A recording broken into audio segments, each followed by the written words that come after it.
설 명절에 인사하는 정치들은 많이 봤지만 진짜 서민들의 삶에 기울인다는 느낌은 전혀 없었거든요. 고물가에 고통받고 있고 더 힘들어진다는 뉴스를 들어서 삶이 고달픈 서민들이 많을 텐데 민생부터 챙겨줬으면 좋겠어요. 설이라고 해서 상차림 비용도 엄청 올랐더라고요. 전기세 같은 공공요금도 줄줄이 오르고 사는 게 팍팍하다고 주변에서 많이 들었어요. 국민들이 정치인들에게 원하는 건 딱 하나일 것 같은데 민생 경제 좀 챙겨줬으면 합니다. 명절에만 찾는 거는 좀 솔직히 말해서 지역에 내려와서 어떤 거라도 직접 보고 생각을 할 수도 있으니까 일단은 확실한 거는 이제 정치인들한테 바라는 거는 공약 지켜야 된다 생각이 듭니다. 저는 국민의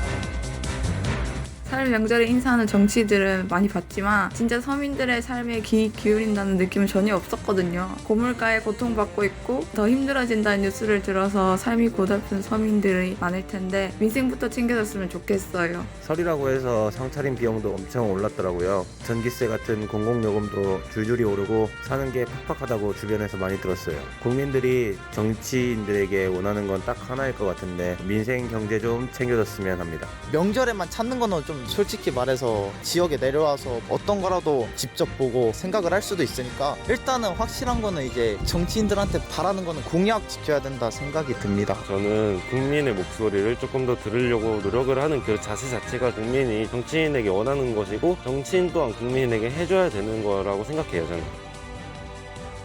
도민 여러분, 페트롤 전북 애청자 여러분, 새해 복 많이 받으십시오. 진행의 함윤호입니다. 설 연휴나 명절이면 정치인들 앞다퉈 고향 전북을 찾아 전통시장 등을 돌죠. 민심 탐방이라는 이름으로 지역 주민을 만나고 나는데 어떤 말들을 가장 많이 들었을까요? 시민들은 저마다 고물가에 먹고 살기가 더 팍팍해졌다고들 하십니다. 갈수록 나아지는 것이 아니라 더욱더 심각해지고 있다는 얘기인데 정치권이나 행정이 이런 현실을 인식하고 서민들에게 도움이 되는 정책을 펼쳐줬으면 하는 바람을 갖고 있습니다. 한편 얼마 전에는요, 전라북도는 물가 안정과 취약계층 부담 경감에 중점을 둔 설 명절 민생 안전 종합 대책을 발표했죠. 농, 축, 수산물 등 설 명절 성수품 16개 종을 중점 관리하고 지방 공공요금을 동결한다고 하죠. 또 소상공인 특례 보증과 중소기업 긴급 경영 안정자금 지원, 저소득 세대와 사회복지시설 등 물가 안정과 취약계층 지원에 초점을 맞췄습니다. 이번 설 연휴 그리고 그 이후까지 도민 모두 풍요롭고 따뜻하게 보낼 수 있는 민생안정 대책이 추진되길 기대해 보면서 1월 23일 월요일 페트롤 전북 시작합니다. 네, 페트롤 전북은 유튜브를 통해 실시간 생중계해드리고 있습니다. 다시 보기도 가능하죠. 많은 의견과 제보도 해주시길 바라겠습니다. 매주 월요일 시간 전북의 정치 현안을 점검해보는 시간, 오늘도 두 분과 함께하도록 하겠습니다. 전북대 정치외교학과의 송기도 명예교수님 어서 오십시오. 예, 안녕하세요. 송기도입니다. 전북일보 이경재 개관 논설위원 어서 오십시오. 네, 안녕하십니까. 네, 두 분 새해 복 많이 받으십시오. 예, 네, 복 많이 받으세요. 예, 송기도 교수님 지역의 어른으로서 좀 우리 도민분들께, 애청자 여러분들께 좀 덕담 한 말씀 해주세요. 예, 개묘년 새해가 이제 다시 시작이 됐습니다. 청취자 여러분들, 전북 도민 여러분들 복 많이 받으시고 건강한 한 해가 되기 바랍니다.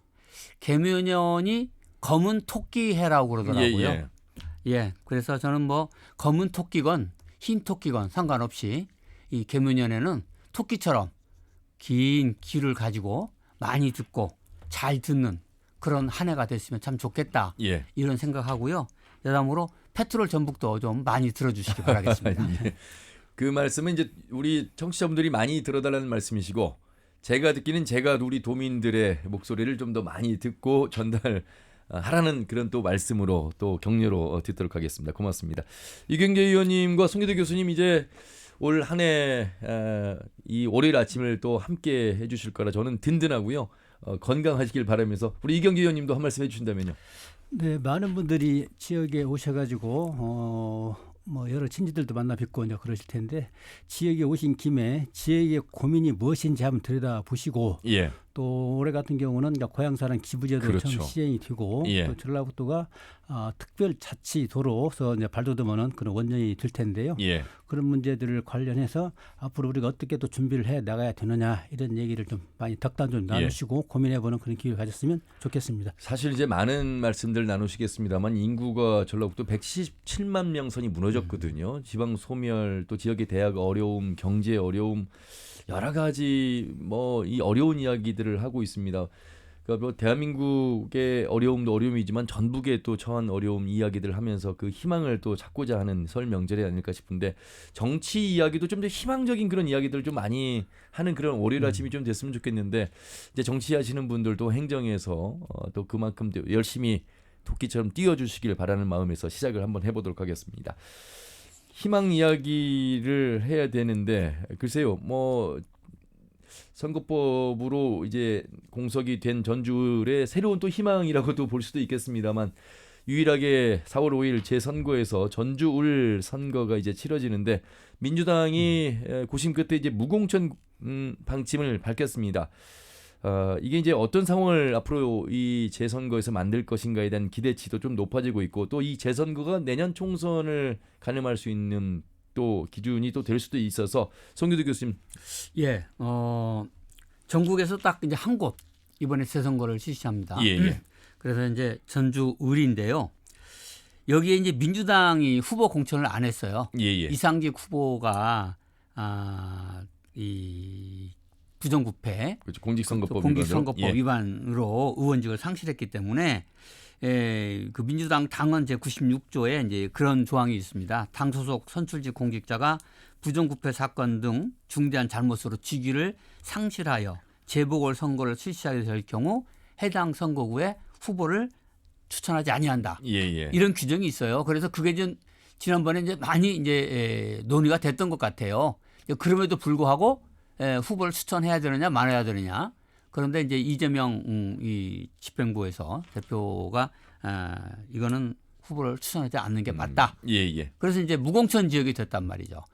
이게 그러면 우리 이제 전북 지역, 호남 지역 그리고 이제 특히 전북 지역은 그동안 수십 년 동안 민주당 공천이 곧 당선이다. 예. 뭐 100%는 아니지만 거의 90% 가까이 당선돼 왔단 말이죠. 그러니까 민주당 후보가 나오면 당선이 될 텐데 안 나오니까 예. 이제 상황이 이제 굉장히 좀 여러 가지 변수가 생긴 거죠. 그래서 민주당 후보가 없는 상황이 됐다라는 게 가장 중요한 거고요. 두 번째 그러면 다른 정당 예를 들어서 이제 국민의힘이겠죠. 그렇습니다. 예, 국민의힘 정운천 후보가 비례로 이제 지난번에 됐는데 예. 이번에 이제 다시 출마를 선언하게 됐단 말이죠. 그래서 이게 얼마나 지지를 받을 것인가, 정말 될 수 있을 것인가. 이제 민주당 후보가 없는데 국민의당 후보가 될 건가. 한 번 된 경험이 있거든요. 20대에서 이제 지역구로 이제 지역구로 그 당시 3자 대결에서 예. 최영재 그때 민주당 후보한테 111표 차로 이겼습니다. 예, 예. 예, 그때 장시환 후보가 국민의당 후보로 나와서 그렇습니다. 2만 5천 표 가량 가져갔거든요. 예, 예. 그러니까 이제 어부지리를 얻은 거죠. 아하. 그래서 이번에도 그와 같은 일이 벌어지지 않을까. 이게 어떻게 될까? 예. 이거 아주 굉장히 좀 그렇고요. 그러면 민주당 후보가 없는데 그러면 진보당이라든가 예. 이쪽 후보는 과연 또 얼마나 또 표를 얻을 수 있을 것인가? 그렇죠. 그동안에 우리 지역에서 다른 지역과 다르게 전북 지역에서 이 진보당에 대한 그 지지가 굉장히 많았거든요. 예. 강성희 후보가 지금 예비 후보 등록을 이미 했고요. 예. 그래서 얼마나 받을 것인가 예. 이거고 그다음에 이제 무소속으로 나와 있는데 대거 무소속이 좀 많습니다. 예. 예, 무소속이 많은데 이게 뭐 여러 사람이 있지만 기본적으로는 아마 임정혁 후보가 가장 예. 지금 유력한 후보로 지금 부각이 되고 있습니다. 그 외에도 무슨 뭐 김호수 후보, 뭐 또 김광종, 박정덕 후보 뭐 등등등 있고 유력이라는 말씀은 이제 우리 송교도 교수님의 개인적인 예, 말씀으로 제 개인적인 예. 생각에는 예. 그래서 이게 이제 좀 다른 후보에 비해서 저는 그러니까 이것도 굉장히 관심이에요. 표 분산이 어떻게 될 것인가. 예, 예. 그럼 특정 후보에게 이게 두 개 집중이 될 건가? 아니면 이게 좀 좀 분산이 될 건가? 요게 좀 그렇고 그다음에 이제 또 하나 좀 최근에 문제가 지금 좀 나오고 있는 게 시민단체 후보. 시민단체들이 시민 후보를 내세우자 지금 이렇게 지금 나타나고 있습니다. 그런데 이게 송 교수님 예. 지난 6일 지방선거 때 교육감 선거에 이제 모 후보가 예. 바로 이제 이런 그 민주진보 단일 후보. 후보라는 문제가 됐죠. 이게 문제 되잖아요. 이게 예. 시민사회계 전체를 대표성을 아우를 수 있는 시민 후보라는 표현이 이게 적절한 것인지. 예. 그래서 이게 명칭 사용 논란이 지금 되고 있습니다. 그렇습니다. 이게 명칭 사용 논란이 되고 있어요. 예. 예. 어쨌든 간에 이제 이런 방금 제가 말한 그 이제 세 분류로 이렇게 나누어서 이번 선거가 진행이 되고 있어서 좀 관심이 좀 쏠리고 있다 이렇게 말씀드릴 수 있을 것 같습니다. 현재는 뭐 많은 후보들이 후보 예정이고 또 등록을 하고 있습니다만 예비 후보로 이제 나중에 이제 단일화 내지는 여기서 이제 포기하는 후보들도 있고 그렇다면 이제 그렇게 많은 후보가 본선에 올라가지는 않을 것이다. 그런 가운데 시민 후보라고 자칭하는 움직임도 시민사회에서 일어나고 있다. 이경규 의원님. 네. 시민 후보를 내겠다고 밝혔는데요. 일단 흥미롭습니다. 흥미롭고 관심 있게 볼 수 있는 그런 사안은 충분히 되는데 과연 누구를 내보낼지 지켜봐야 될 그렇죠. 문제이고요. 또 이제 이분들이 내세우는 그 주장을 보니까는 그 혁신을 주도할 후보를 내겠다고 그랬는데 다만 이제 국민의힘이랄지 민주당을 탈당한 후보들이랄지 이런 분들은 혁신은 대상이다. 이걸 이제 몰아붙이고 네. 평가사라 몰아붙이고 우리가 내세우는 후보가 혁신을 주도할 그런 후보다 이렇게 밝혔습니다. 혁신은 후보가 아니라 혁신을 해야 될 대상이다 이런 말씀이죠. 그런 측면에서 흥미로운 사안이고 시민 후보라고 해서니까 이제 생각나는 게 과거에 일본에서 이와쿠니 테스누라고 하는 분 아마 대부분 아실 거예요. 메릴린치 세계 최대의 증권이사 투자 회사인데 거기에 이제 수석 부사장을 한 분을 모셔오는 시민 유치단이 구성이 돼가지고 이즈모 시라고 하는 데는 시네마현의 인구 8만 되는 조그마한 도시, 우리로 따지면 김제시만한 도시인데 그리 시장 후보로 모시러 간 겁니다. 시민들이. 네. 그래서 그분이 그 앞으로 장래가 촉망하고 뭐 그때 당시 53살 정도 됐는데 승승장구하는 그런 여건을 놓아두고 지역에 고향에 와서 봉사하겠다 해가지고 지방을 혁신의 아이콘으로 부상한 그런 분이 이제 이학권이 됐었는데 그때 시민 후보 유치단이 미국까지 가가지고 우리 지역을 위해서 봉사해 주십시오. 또 그걸 수락해가지고 와갖고 성공적인 글로벌 경쟁력을 가진 이즈모 시를 만든 분이 됐었는데 과연 이런 분까지는 안 가지만은 적어도 시민들이 고개를 끄덕일 만한 후보를 내세워가지고 뭐 혁신을 주도한달지 한다고 한다면 바람직한 일이겠을 돼. 하나 자기들 어떤 세력을 옹호하고 추대하는 그런 식의 또 후보라고 한다면은 아마 또 비판의 대상이 되기도 할 겁니다. 지난 시간에 송기도 교수님 우리 이제 민주당의 경선 과정에서 권리당원이 굉장히 중요한 역할을 한다는 말씀드렸잖아요. 그러니까 이제 공천이 굉장히 중요한데 어쨌든 유권자 입장에서 본다면 전주를 다시 선거를 뽑아야 되는 그런 혈세가 들어가는 그리고 또 공백 속에서 정치적 역량이 지금 부족한 그런 모습 속에서 또 후보를 이제 선출해야 됩니다. 그리고 또 결정을 해야 됩니다. 그렇다면 유권자 입장에서 이제 인물을 볼 것이고 그 인물 가운데 어떠한 전주울의 최대 현안을 내걸은 후보를 이제 뽑을 것이냐 뭐 이런 부분들을 본다면 역시 결국 대한방직의 건설이라든지 어떤 전주울에 좀 관련된 현안 아니겠습니까? 그렇죠. 그러니까 이제 결국은 이게 지금 1년이에요. 1년짜리죠. 1년짜리입니다. 그래서 저는 뭐 1년 동안 얼마나 많은 일을 할 수 있을까 좀 의문스럽긴 한데 근데 이제 이번에 당선되시는 분은 또 그 4년 후를 또 내다보겠죠. 그렇죠. 당연히. 그렇게 생각을 하시고 이제 할 건데 그러면 이 전주을에서 어떤 일을 할 것이냐. 그래서 이게 이제 민주당이 배제가 됐기 때문에 그거보다는 개인적인 역량이 굉장히 중요하게 될 것 같아요. 그래서 그 전주을의 문제를 어떻게 잘 해결할 수 있는 사람. 그렇죠. 아까 이제 이경재 의원께서도 이제 그런 한 사례를 일본의 사례를 이야기를 해주셨는데 전주을을 좀 획기적으로 바꿀 수 있는 사람, 전주를 좀 바꿀 수 있는 사람 이런 사람을 뽑자 이게 아마 될 건데요. 지금 전주을과 관련돼서 전주의 최대 현안 중에 하나가 지금 대한방직 이 폐공장 이 관련입니다. 대한방직.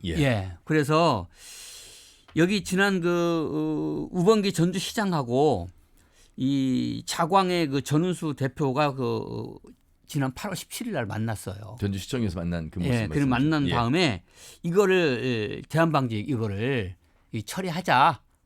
일단 이 폐공장 이거 좀 철거하자, 폐기물 철거하자. 처리해달라 이야기를 한 거예요. 그게 요게 지금 지난 몇 년 동안 지금 이게 좀 논의가 돼왔던 거잖아요. 그래서 철거 착공식 이후에 경제비전 선포식과 함께 이제 그렇죠. 시작이 됐잖아요. 예. 착공식하고 그다음 경제비전 선포식을 했어요. 거기에 도지사도 참석하고 시장도 참석하고 그렇습니다. 그래서 저는 조금 의아하게 생각은 했습니다. 아, 이게 한 개인 기업이 하는 거에 왜 폐공장 철거식에 예. 도지사하고 시장이 참석을 했는지. 그리고 국회의원이나 뭐 여러 언론사의 네, 사장들 그래서 이게 이거 엄청난 행사가 좀 된 거예요, 사실은. 예. 그래서 저는 이거를 그러면 전주시와 전라북도가 전폭적인 지지한다 이런 느낌을 받은 거죠.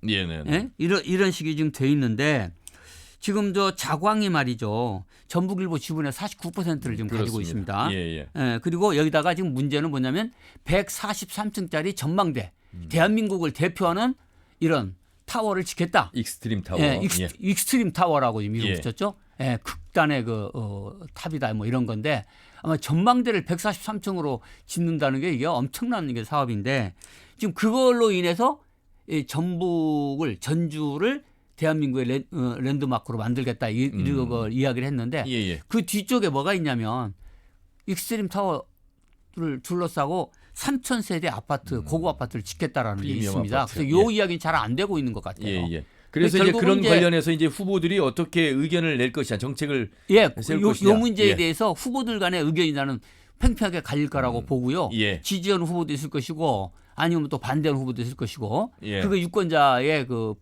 마음이 나는 이게 최대 안건이 될 거라고 근데 생각이 그렇게 들고요. 16만 5천 명의 유권자가 그렇게 생각을 하셔야 되는데 예. 어떻게 보면 후보 입장에서만 보면 16만 5천 명의 투표율이 아마 저조하고 그동안의 과거의 재보궐선거에서 투표율이 낮았던 점을 고려했을 때 10,000명의 싸움 뭐 이런 이야기가 계속해서 나오고 있거든요. 10,000명만 확보하면 뭐 당선이다.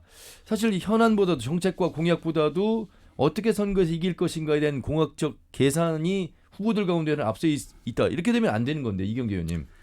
그 10,000명의 싸움이라고 하는 거는 글쎄 선거 전문가들이 이야기하는 건지 이제 모르겠습니다만은 16만 명이 유권자라고 지금 봐지고 투표율이 적어도 이제 재보선에서 뭐 40% 넘는 게 거의 드물고 그렇습니다. 30% 안팎은 많이 나와 케이스고 예. 30%로 봤을 때 48,000명. 예. 그 중에서 어떤 어느 크기를 내가 확보할 것인지 그게 그렇죠. 그게 과연 10,000명 가지고 당선이 될 수 있을지 저는 그건 좀 아니라고 보고요. 왜냐하면 또 지금 현재 보면은 8명 정도가 지금 의사표시를 하고 있거든요. 후보들이. 그렇죠. 그런데 나중에 보면 이제 여론이랄지 조사 결과 나오고 그런 정리가 될 거고 또 경우에 따라서는 뭐 연대도 나올 수 있을 것 같고 그래서 적어도 한 3-4명 정도 납치가 되는데 예. 그렇다고 본다면은 10,000명 가지고는 안 될 것 같고요. 일단 전주 을지역 문제는 아까 송 교수께서 말씀하셨처럼 핵심은 자광 문제에 대한 어떤 해법, 대한방지 부지 개발에 대한 그걸 어떻게 내놓느냐가 상당히 큰 어떤 흐름을 차지할 수 있는 그런 여건은 충분히 된다고 봐요. 예. 뭐 다시 한번 말씀드리면 7만 평의 부지에 60층 높이의 3,000세대 아파트가 들어서고 143층 높이의 전망대, 이제 전라북도의 랜드마크가 된다고 정책 제안서에 밝혀 있는데 예. 문제 핵심은 용도 변경에 따른 개발력을 어떻게 환수할 것이냐. 맞습니다. 또 하나는 3,000세대 아파트가 들어옴으로써 나타나는 여러 가지 도심의 역기능을 어떻게 처방을 할 것이냐. 예. 크게 보니 두 가지거든요. 그렇죠. 이에 대한 개발과 조화 또는 뭐 개발에 대한 반대, 나는 개발 이런 쪽에서 어떤 그 접근하는 방법이 어떤 식으로 나타날지가 주민들, 유권자들의 마음을 움직일 수 있을 것 같은데 저는 핵심이자 그에 대한 명확한 좀 처방을 이번에 내놔야 되고 예. 또 전주시는 현재 출발도 아직 안 했다고 지금 밝히고 있거든요. 그런데 전주시도 이런 것들 좀 귀담아 들어서 뭔가 진척을 시켜야 될 부분이 있고요. 또 대한방지는 기업입니다. 대한방지 부지는 기업이 산 땅입니다. 이걸 마냥 방치해 놓을 수밖에 없는 거거든요. 그렇죠. 그래서 조화로운 개발 또 그 개발 이익이 시민에 갈 수 있는 방법이 무엇인지 이런 부분에 천착을 해야지 하냐 마느냐 어떻게 갈래 이런 벌써 5년 전부터 나왔던 얘기를 다시 되돌이표로 가는 거는 알겠습니다. 투영적인 행태라고 보고요. 어떻게 갈래? 어떻게 하는 게 조화롭지? 이 문제에 좀 천착해야 되지 않을까? 후보들도 이 문제에 천착해서 많은 그 정책적 대안도 내놓고 공약도 내놓고 했으면 좋겠습니다. 예, 다시 본론으로 본론으로 돌아오면 이제 왜 전주울이 이렇게 낙마했느냐 이상직 전 의원이 아울러서 낙마 이후에 그럼 이런 상황을 다시 만들지 않기 위해서는 우리가 어떻게 좀 정치를 바라보고 유권자의 판단이 중요한가 뭐 이런 부분들로 좀 마무리하고 다음 내용을 좀 넘어가야 될 것 같습니다. 손대주 교수님. 이게 말이죠. 그러니까 이상직 의원을 뽑았잖아요. 우리 전주울 유권자들이. 그런데 이제 그 전에도 말이 많았거든요. 사실은요. 그런데 그럼에도 불구하고 이제 그 후보를 선출했는데 저는 이제 유권자들도 조금의 책임은 가져야 된다고 생각이 듭니다. 그래서 이제 이런 일이 다시 반복되지 않았으면 좋겠고요. 특히 이제 이번에 그 재보궐선거가 아까 앞에서 10,000명의 싸움이라고 그러는데 10,000명은 아니고요. 보통 한 30% 내외거든요. 근데 이제 10,000명이라고 하는 게 지난번 1996년에 전주시장 보궐선거가 있었어요. 그때 양상열 그때 후보가 됐는데 그때 보궐선거 투표율이 제일 낮았습니다. 17%였습니다. 그래서 이제 아마 그렇게 계산하면 10,000명이면 될 것 같습니다. 그래서 17% 해갖고 그게 뭐 하나만한 선거가 이게 하나만한 선거다. 그때도 아마 그런 분위기였기 때문에 그랬는데 이번에 또 투표율이 낮을 수도 있습니다. 근데 민주당 후보가 안 나오기 때문에 그래서 이제 아마 좀 높아질 것 같고요. 저는 한 25,000표 이상은 받아야지 되지 않을까. 알겠습니다. 아니 후보들 열심히 싸워야 되고 특히 유권자들은 이번에 그 후보들 중에서 다시는 이런 그런 사례가 없도록 이게 불명예스러운 거잖아요. 이렇게 좀 잘 선택을 좀 하고 그리고 이분이 정말 우리 전주를 위해서 잘 일할 분인가 좀 다시 한번 생각해 볼 필요가 있다 생각이 듭니다. 이경재 의원님 임기가 1년짜리긴 합니다만 중요한 선거입니다. 재선거. 그렇죠? 그렇죠. 아주 중요한 선거죠. 그리고 특히 이제 전라북도의 어떤 정치 역량과 관련해서 이 문제를 바라보면은 뭔가 좀 확장성을 가지고 나가기보다는 항상 그 투영적으로 후퇴를 했거든요. 더구나 이런 불미스러운 일을 위해서 대외적인 이미지랄지 중앙당에 있었던 각인됐건 이런 측면들을 보면은 손실 부분이 너무나 크다. 그래서 이런 부분도 좀 해소할 수 있는 그런 선거가 돼야 되겠고요. 특히 전주 지역에 어떤 현안들이 많이 있는데 이런 문제를 관철시키고 해법을 제시할 수 있는 능력 있는 사람을 또 선택해야 하는 것도 한 지혜로운 방법이 아닌가. 여러 가지 다각적인 방법에서 이 문제를 바라보고 유권자로서 방기하지 말고 좀 직접 참여하시고 정책이랄지 제안 이런 것 내용도 좀 꼼꼼히 들여다보시고 선택할 수 있도록 그런 의식이 좀 필요하지 않을까. 알겠습니다. 자, 설 명절 월요일 아침 아마 인사드리러 다니는 시간에 차원에서 이 라디오를 듣는 분들 많이 계시고 아울러서 거리의 현수막을 통해서 전라북도 특별자치도 축하 내용의 문구를 많이들 보셨을 것 같습니다.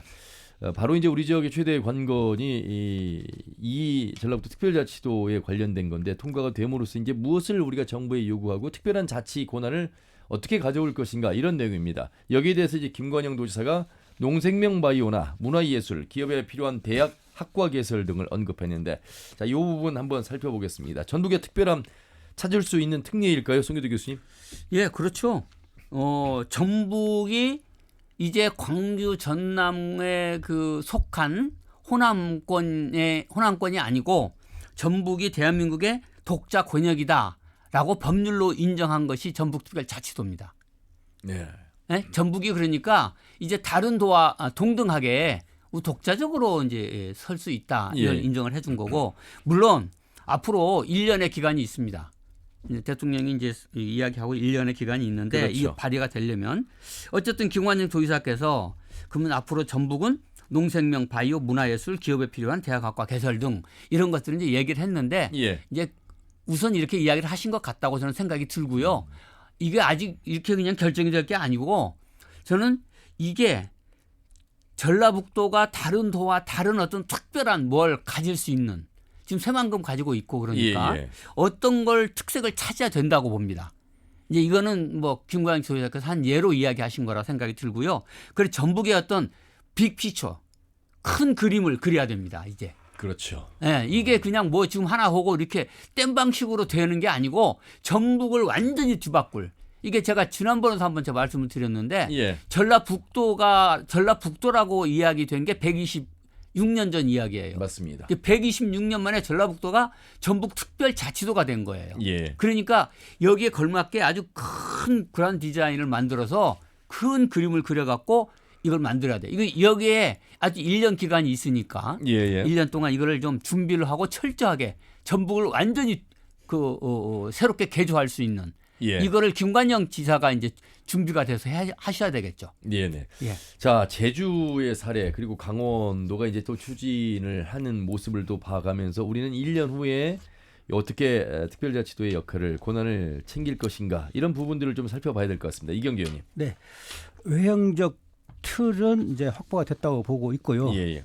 두 번째 문제는 이런 틀 속에서 우리 것만의 어떤 그 독창적이고 창의적인 것을 만들어 가야 되는데 이것이 가장 큰 문제라고 보여지거든요. 사실은 지금부터 이제 시작하는 것이라고 봐야 되는데 이게 거의 간단치가 않아요. 그래서 저는 이 특별자치도가 무늬만 특별자치도가 아니고 뭔가 실적 성과로 이어질 수 있는 그런 숙제가 무엇인가 할 때는 일단 저는 제일 첫 번째가 분권과 자율권을 얻어와야 된다는 거죠.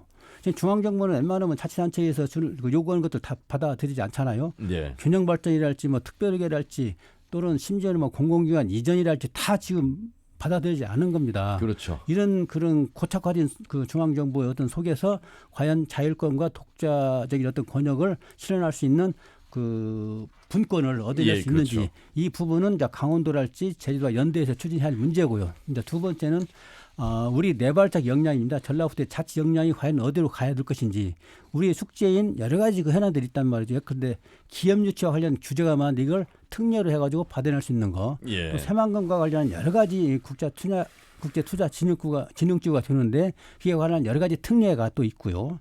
또 특히 이제 김관영 지사가 이야기한 우리 전라북도는 농업지역 비중이 높기 때문에 농사짓는 인력이 없거든요. 그래서 이 문제는 외국의 인력을 좀 들여와서 그렇죠. 해결하는 어떤 비자 자율권 확대 문제랄지 예. 지금 뭐 200명 정도까지만 지금 한다고 그러는데 그것도 좀 많이 풀어가지고 확대할 수 있는 그런 문제랄지 또 하나 문제는 지역 대학이 지금 그렇죠. 그 어려움을 겪고 있는데 학과 조정 승인권이랄지 지역 특성에 맞게끔 예, 예. 그런 거랄지 그 권한도 좀 이양받아야 되는 문제가 있고요. 그래서 이런 문제를 해결하려고 한다면은 분권과 자율권을 확보를 해야 되고 그것은 쉽게 얻어질 수 있는 문제가 아니다. 그래서 이것은 강원도랄지 제주도랄지 전라북도가 같은 특별자치도이기 때문에 연대해서 얻어내야 될 제도화시켜야 될 그런 문제라고 보고 있고 이것은 예. 우리 자치 역량과도 관련이 중요한 문제라고 보고 있고요. 그래서 특별자치도가 된 것 자체 갖고 우리가 뭐 사이다를 터뜨릴 게 아니고 이제부터 시작을 해야 되는데 촘촘히 엮고 제도화되고 법률 만들고 해야 될 문제가 간단치가 않습니다. 예. 전라북도는 이와 관련해서 아마 연구 용역을 추진하고 또 TF 팀도 지금 만드는 것 같아요. 그 TF 팀도 나중에는 확대해가지고 적어도 이 부의사관이 장으로 있는 국 정도로 좀 확대시키려고 하고 있는데 지금 잘하고 있는 것 같아요. 현재 시점에서는. 예, 예. 자, 이 전북 특별자치도가 이제 통과됐고 1년 후에 발효가 되면서 어떻게 우리의 분권을 잘 가져올 것인가에 대한 이야기를 좀 나눠봤고요. 아울러서 이제 고착화되어 있는 내용들이 몇 개 굵직한 것들이 있는데 이것들을 또 어떻게 이제 풀어가느냐도 큰 숙제이고 현안이기도 합니다. 그 중에 하나가 바로 이제 남원 서남대 공공의대 설립인데 저도 이제 며칠 전에 뉴스를 통해서 전해드리긴 했습니다만 어느 정도 정부가 의대 정원 확대를 통해 의료 공공성 강화를 모색한다고 밝혔어요. 기대를 좀 해보게 되는데 어떻게 좀 전망을 해야 될지요, 이경규 의원님. 네, 이 문제는 상당히 좀 안타깝기도 하고 답답하기도 합니다. 왜냐하면은 이거를 문재인 정부 들어와가지고 교육부도 이 남원 공공의대 49명 정원은 폐교 이후에 이건 전라북도 몫이다. 예. 이미 못을 박은 적이 있고 또 여야도 한때 이건 바람직하고 추진해야 된다. 그런데 선거를 치르면서 다른 여러 지역이 공공의대뿐만이 아니고 의과대학 신설을 공약을 그렇죠. 내거는 거예요. 예, 예. 그러다 보니까 이것이 흐트러져 가지고 우리 전라북도가 추구하는 남원 공공의대 49명 목 이것이 흐트러져 버린 거죠. 우리는 찾겠다는 것이지 달라는 네. 게 아니었거든요. 그걸 다 예. 동렬선상에 놓고 보니까는 의사협회가 강력히 반발을 하고 코로나 사태가 이어지면서 이 문제가 수면 아래로 가라앉아 버린 거예요. 그렇죠. 왜냐하면 의사협회가 반발하고 오면은 코로나 극복이 잘 안 되니까. 그래서 코로나 극복 이후로 이제 넘겨둔 사안인데 이제 코로나가 이제 진정 기미가 보이지 않습니까? 그래서 이 문제를 들고 나오는데 민주당이 당 차원에서 이 문제는 이번에 좀 실현을 오래 해야 되겠다 하기 때문에 기대가 되긴 하지만 저간의 과정을 보면 참으로 실망스럽게 짝이었고 답답하게 짝이었고 예. 또 지역 국회의원들이 과연 뭘 했는가 의문이 들 정도의 어떤 사안이라고 봐야 되겠습니다. 예. 정부가 이렇게 좀 강화를 모색한다고 밝혔던 어떤 취지가 좀 있지 않겠습니까, 송교도 교수님? 그렇죠. 이게 원래 공공의대 설립이 이제 논의가 되다가 방금 이제 이야기한 것처럼 코로나가 되면서 예. 의료협회에서 이제 그 반발하고 하니까 일단 수면화로 가라앉아 있는 상황이었거든요. 그러면서 동시에 사실은 이게 공공의료가 확대되고 강화돼야 된다라는 그런 그 어떤 그 전체적인 그 중의는 만들어진 것 같아요. 예. 근데 이제 요즘 코로나 이제 끝나고 나니까 오히려 이제 좀 이런 그 없어지는 거 아닌가. 그리고 저는 이제 여기에 지역 지금 의원이 이용호 의원 아닙니까? 맞습니다. 예, 지역구가. 더구나 예. 지금 국민의힘 의원이잖아요. 그렇죠. 제가 알기로는 상당히 그쪽 저 장재원 의원하고도 친하다고 알고 있는데 예? 예. 이럴 적에 좀 실력 발휘 좀 해야 되는 거 아닌가. 열심히 좀 뛰어야 될 것 같아요. 예, 예. 이게요 남원에서 공공국에 원래 49명 그 원래 그 정원이 있었잖아요. 예, 예. 이거는 그 우리가 새로 만들어 오는 게 아니고 이거를 만약에 안 되면 있는 거 뺏기는 겁니다. 이거. 그렇죠. 예, 그런 좀 의식을 좀 가져주시고 정치권이 좀 더 분발해서 뛰어야 되는 거 아닌가 이런 생각이 듭니다. 예, 예. 자, 요 사안도 좀 더 진전이 되길 바라보겠고요. 근데 한 가지 예, 덧붙이면은 그 지금 의료 문제는 진료 과목 문제도 있고 지역 간의 어떤 그런 문제도 있고 그래서 좀 전라북도 같은 경우도 의료비 어떤 시간적 경제적 낭비가 엄청나거든요. 지금 거의 다 큰 병이면은 다 수도권으로 지금 들어가고 있단 그러니까요. 말이에요. 예, 예. 이런 문제는 적어도 이 정부가 국가 차원에서 이런 문제를 보고 뭔가 좀 뭐 증언할 수 있으면 증언하고 또 메리트 시스템을 적용할 건 하고 해서 지역에 사는 사람들도 의료 어떤 수준의 격차가 벌어지지 않도록 예. 해주는 것이 면밀히 필요하고 있고요. 공공의대 정원 측면에서도 이런 식으로 접근을 해야 된다고 보고 더 덧붙일 것은 의사협회가 대한의사협회가 이 그렇죠. 문제에 대해서 그냥 꽉 틀어주고 반대를 하고 있는데 예. 의사협회는 그 뭐 쉽게 말씀드리면은 밥그릇 기득권 차원에서 이런 주장을 할 수밖에 없죠. 묶어두려고 하는. 근데 정부는 의사협회는 그걸 자기의 어떤 그 권익을 보호하기 위해서 만들어진 단체란 말이에요. 당연한 거거든요. 근데 정부는 이 부분을 보는 정부는 국가 전체를 보고 정책적 차원에 접근을 해야 되는데 의사협회의 어떤 그런 뭐 무섭다는 표현이 좀 그렇지만 의사협회의 반발을 의식해가지고 뭔가 좀 꺼냈다가 의사협회가 강력히 반발하면 또 수그러들어버리고 이건 아니라고 보거든요. 예. 그래서 전 국민이 고루 혜택을 받을 수 있는 어떤 의료 정책 이걸 정부가 강력히 드라이브 해 나가야 되지 않겠나. 아울러서 이제 의사협회가 뭐 그러한 이유도 있습니다만 공공의대의 증원 가지고는 근본적 해결책이 안 되고 실질적인 의료 수가 현실화할 수 있는 부분들까지도 살펴봐야 되는 게 이제 의사협회의 이제 취지로 저희가 함께 이해를 하시면 될 것 같습니다. 그러니까 결국은 의사협회가 이제 일종 이권 단체잖아요.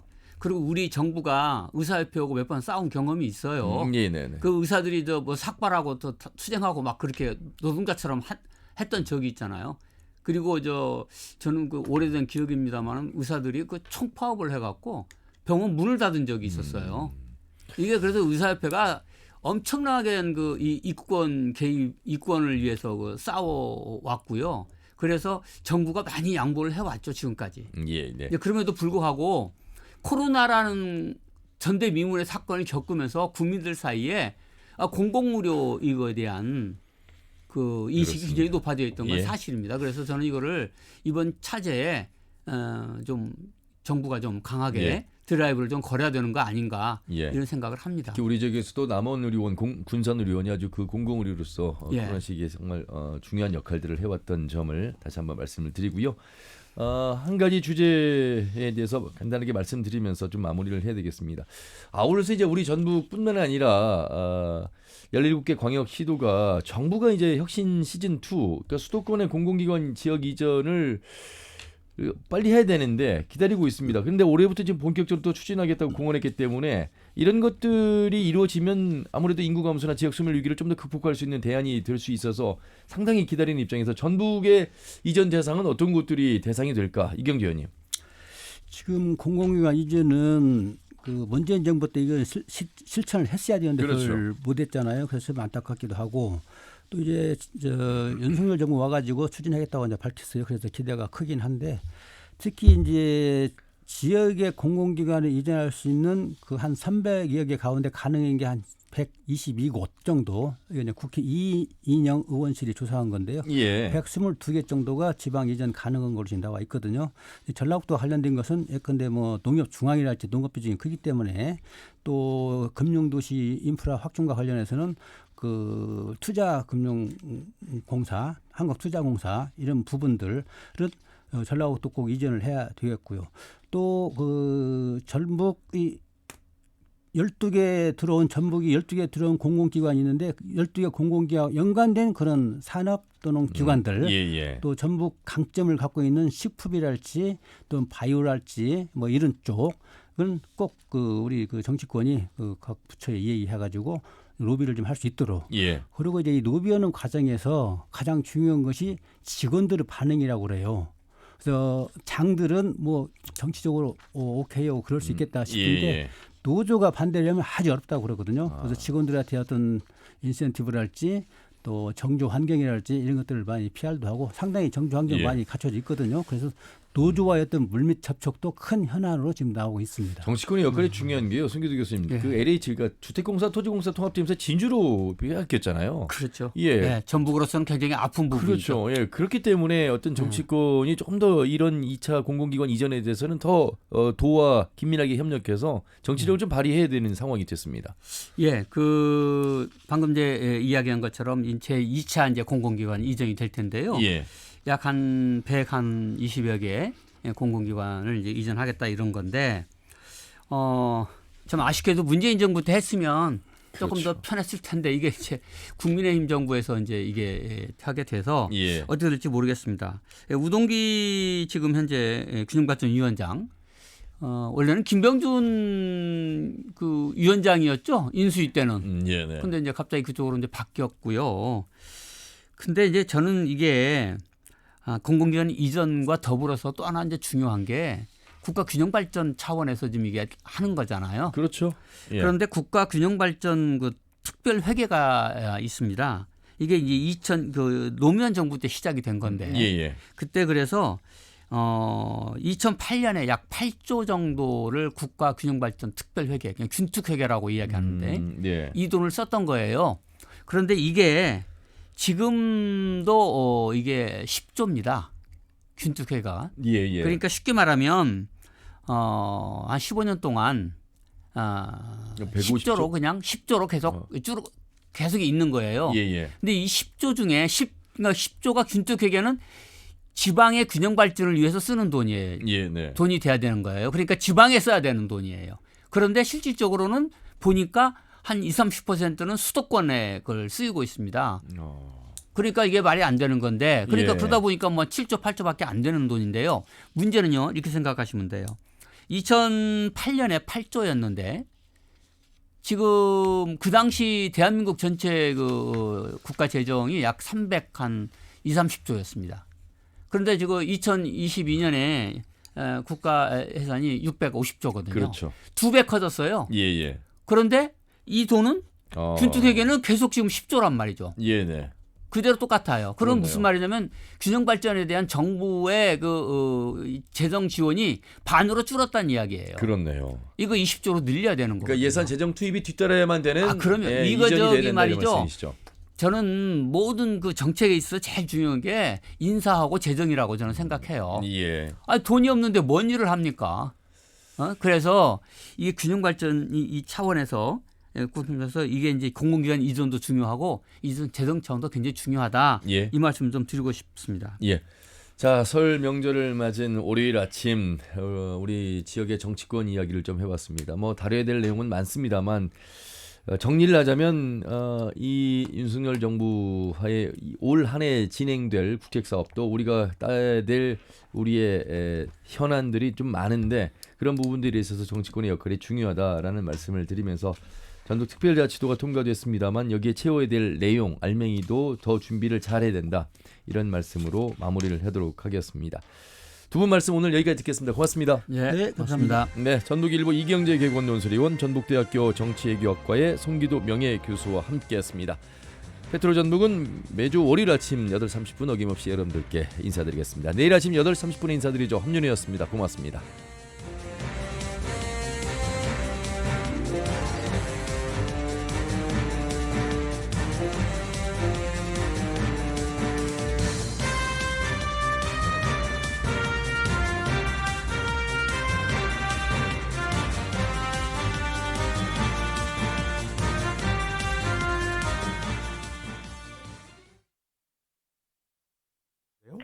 네, 맞습니다. 사실 유럽 투자를 하라고 제가 또 말씀드리기 조금 애매한 게요. 예. 환율이 조금 많이 변동이 있습니다. 일단 저희가 그렇죠. 만약에 유럽에 투자를 한다라고 하면 물론 국내에 있는 유럽 ETF에 투자를 한다라고 하면 굳이 환전을 할 필요는 없습니다. 그렇죠. 그런데 만약에 내가 이제 미국에 상장돼 있거나 직접 유럽에 가서 투자를 하고 싶을 수도 있거든요. 네. 그렇게 하면 이제 유로화를 좀 환전을 해야 되기 때문에 그리고 지금 현재로서는 유로화가 지금 싼 상황이 아니거든요. 예.